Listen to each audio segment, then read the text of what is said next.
aspiring leaders, former leaders, and we're hopeful that we can all talk about where we find ourselves as a nation. It is not by accident that we are having elections 20 years, exactly 20 years after the signing of the Comprehensive Peace Agreement in Ghana. 20 years ago, around this time, we were all wondering, biting our nails and thinking, what would be the future of Liberia? 20 years later, we're biting our nails, wondering what would be the future of Liberia after elections. But as the women, every woman in this country, whether through prayers and fasting and political conversations, came together using our intellect and the strength that we had to bring Liberia to peace, it is the determination that Madam Sirleaf, myself, as Nobel Peace Laureates, but also she as a former president, me as a community leader, decided it's time for us to come and speak together in one voice that peace is what we need in Liberia. This is a journey that, first, let me say thank you, Madam Sirleaf, for agreeing to do this along with me, but we felt, and please correct me if I'm wrong, that this is the right time for us to be outside. Like the children were saying, Liberia, we also, so me and the old man, we also speaking about peace and the need for us to sustain the peace. There are many nations that have gone to war, and there are many nations who have been at war for decades and they can't find their way. They've done similar things that we have done in Liberia, but they still can't find their way to peace. Today is the beginning. It is our hope that on the 17th of August, after this conversation and the second conversation on Monday, we'll have a manifesto that will say this is the way forward. This is what the women of Liberia think, or this is what some of the women think, and this is what we want to put out there. We've gotten some we hope for that after we do the summit and get the manifesto out, every local language, every community radio, people will hear that these are some of the things that women want to see happen in terms of peace. So welcome. We intend to be out of here by 12. So the conversation is 1 hour, no more, no less.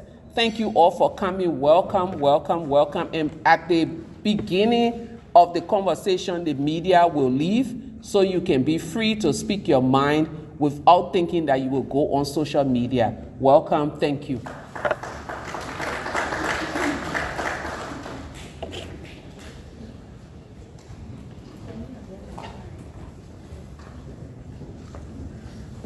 Thank you, Madam Bowie.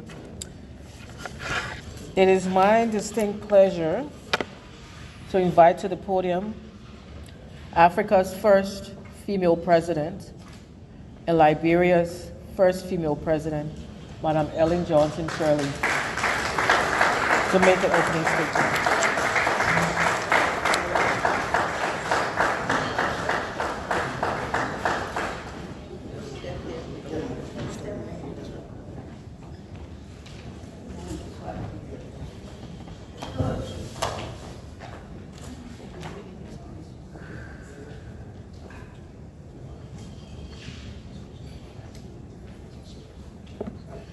Please sit down. Let me join Lima in welcoming you. You know, I looked at the program. I didn't see my name there. So I'm not in a photo. That's what I told her. I said, but Lima, I'm not in a photo. She said, well, I'll put you there. Huh? All right.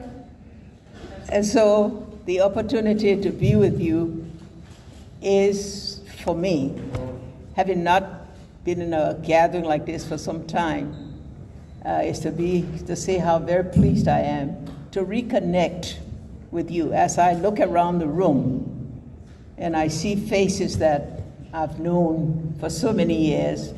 It just say that we all are moving together, we're strong, we're pursuing our goals individually and collectively. You know, there was a time when Lima and I used to fuss. One time she would say something about my government, then I would answer her too. But you know, we've passed that. That's the great thing about women, isn't it? You know, because throughout our history, women have made the difference. Whether in my trials, the women who stood for me through signatures, whether it's the time when the war was raging and Lima was able to bring women together to be able to make sure that the Accra peace cause would succeed, whether it was time when judges would stand up for us, there were always women. And today, as we sense the need once again for women to come together to say, we want things to change. We want a difference. We want to see a Liberia where our children can grow up with a singular purpose of seeking their education in safety, in a calm environment, good quality schools, good neighborhoods.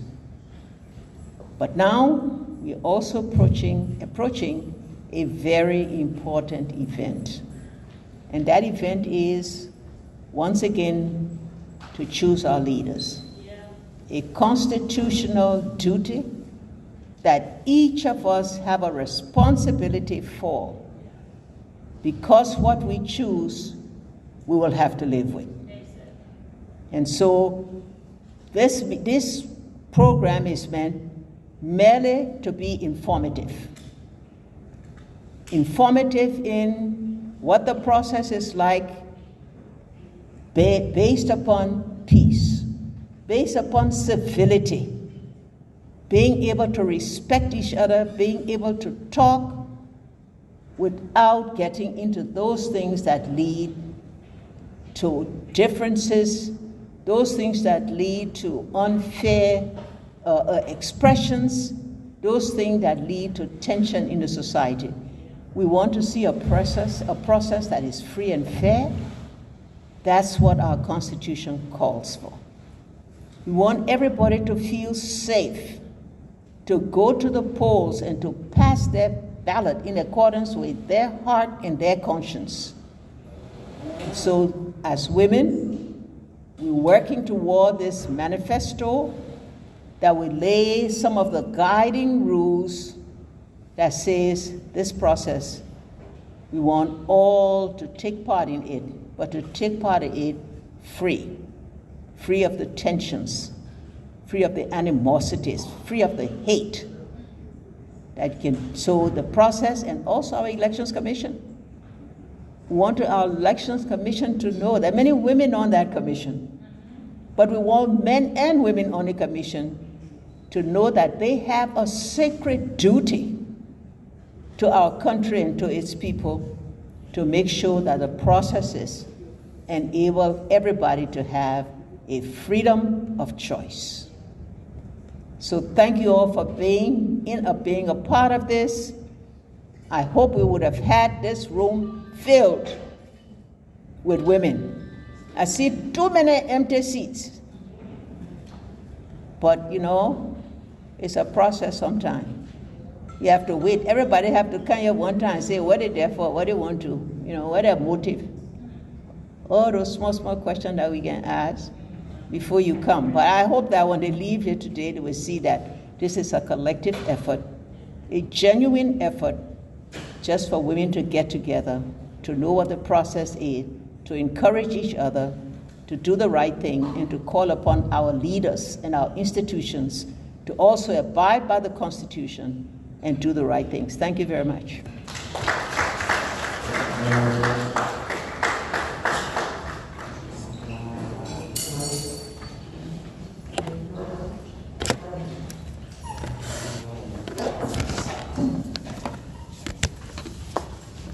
Thank you, Madam President.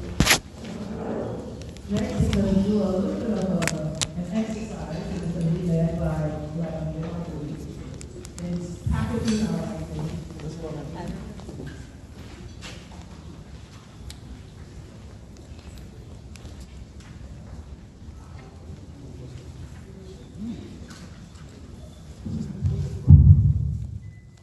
Good morning again. Before we begin to package our activity, we will show a short video. I think it's